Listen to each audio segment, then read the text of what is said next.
Joining us for a little bit more on this, Rebecca Heinrichs, fellow at the Hudson Institute, Cliff May, president of the Foundation for Defense of Democracies. Nice to see both of you. Rebecca, starting with the ladies first.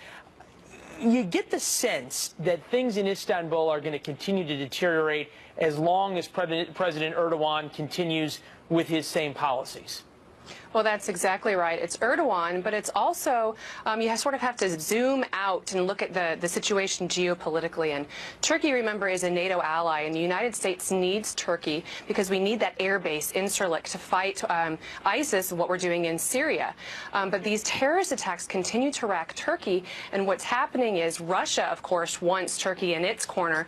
And so if you have Russia acting as the one that knows what it's doing in fighting the Islamic State, the one projecting power and strength, the one with leadership, that we could actually see Turkey kind of being pushed into the hands of Russia in the region as it sorts itself out and sorts to fight the Islamic State. So you've got the religious aspect of it, and then you also have the geopolitical ramifications of something like this as well. Cliff, I remember back in 2010, 2012, President Obama used to talk about President Erdogan as a friend. They told jokes about being with their kids together.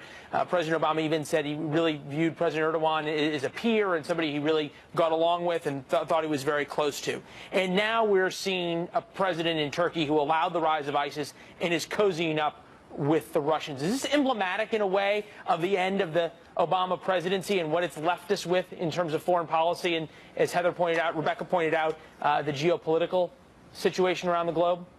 That's a very important part of it. I have to say that I think President Obama has misunderstood what's going on in much of the world, certainly hasn't understood Turkey, but also hasn't understood international jihadism.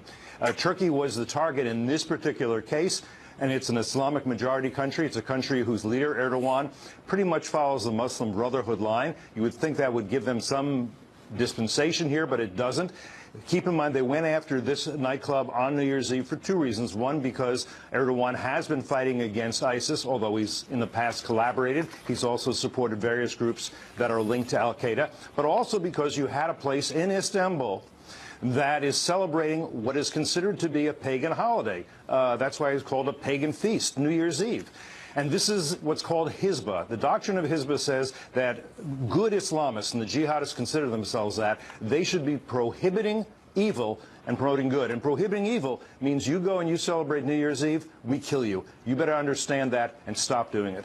Well, and certainly that's what they want us to do, is to be fearful to stop doing it. But, Rebecca, to that point now that President Erdogan allowed ISIS to grow inside of Syria, allowed that trail of foreign fighters to go through Turkey across the border into Syria. And now, as you point out, they're getting squeezed a little bit more inside of Syria, inside of Iraq. Do you run the risk of having that highway, that jihadi highway, reverse direction, and all of a sudden these well-trained guys like this attack in Istanbul don't necessarily stop in Istanbul, but they head then farther west to Paris, to Berlin, to London, and for that matter to the United States?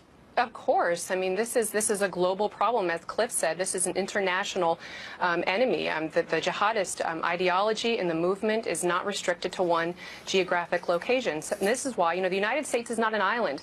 What happens in Turkey affects the United States because there is a spillover effect. So if we don't get a handle on the Islamic State and affiliates and Islamic groups like it, then you will certainly see the refugee crisis, of course, the migrants flowing throughout Europe, and of course that has an effect then on the United States. And so all of this is very connected, and what we need to see is the next administration coming in with a clearer understanding of what the Islamic State is, what the ideology behind it is, because they are being clear, very, very clear. As Cliff said, they've identified the enemy, they've identified why they're doing what they're doing, who they're targeting. Right. We have to understand that as well. Cliff, is it possible to unscramble the egg, or once all of these ISIS fighters have had the kind of training this guy in Istanbul does, is it really impossible to stop them as they head back out?